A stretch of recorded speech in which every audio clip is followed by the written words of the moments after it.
তারপরে আবার দুটো গোলাপ। শান্তি। শুভ সকাল। এখন ঘড়িতে বাজে সকাল 5:30। এখন আমরা একটু এগিয়ে যাচ্ছি হাঁটতে হাঁটতে। দেখুন ফুলের বাগানের কাছে, চতুর্দিকে গোলাপের বাগান। এখানে ফুলের চাষটাই অনেক বেশি হয়, শীতকালে আরও বেশি থাকে, কিন্তু এখন গরমে ফুল অল্প আছে, তারপরও অনেক সুন্দর। আপনারা আজকে সকালের ব্লগটা দেখতে থাকুন, শুধু ফুল আর ফুল, চতুর্দিকে ফুলের সমারোহ।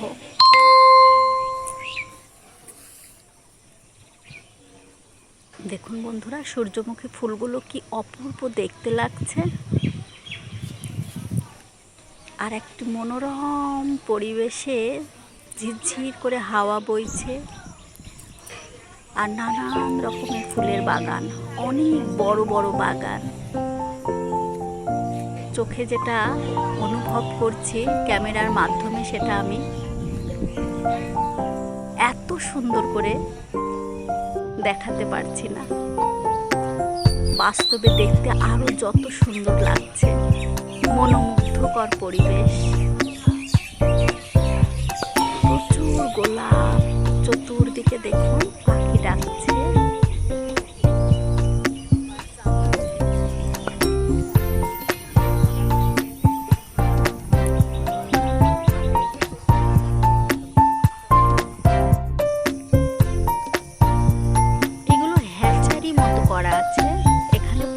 চাষ হয়, এখান থেকে ফুল নানান দিকে যায়। দেখুন বন্ধুরা, বাগানের পর বাগান, শুধু ফুল আর ফুল, গোলাপ আর গোলাপ।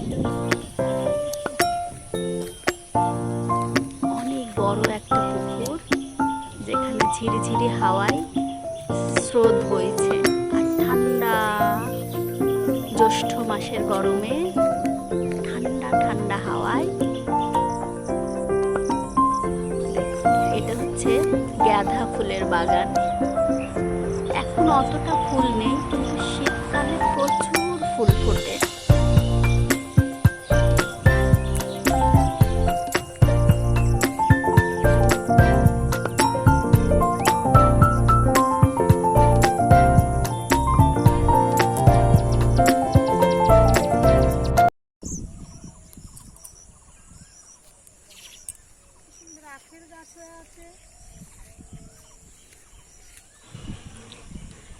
দেখুন বন্ধুরা, এই ফুলের নাম আমি জানি না, আপনারা যদি কেউ নাম জানেন এই ফুলের, তাহলে অবশ্যই আমাকে কমেন্ট করে জানাবেন।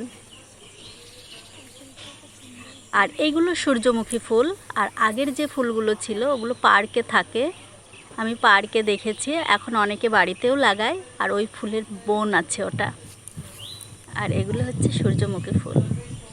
আর ওই যে দূরে যেটা দেখছেন, এটা হ্যাচারি টাইপের, ওর মধ্যে ফুলের চাষ, বেলপাতা বিক্রি করে নিয়ে। এটা হচ্ছে বেলপাতার মানে বেল গাছের বাগান, শহরে চলে যায়, মানে বেলপাতা তুলে বিক্রি করা হয় শহরের দিকে, কলকাতা বা বড় বড় আরও যে শহর আছে সেই দিকে দেখবেন বেলপাতা কিনতে পাওয়া যায়।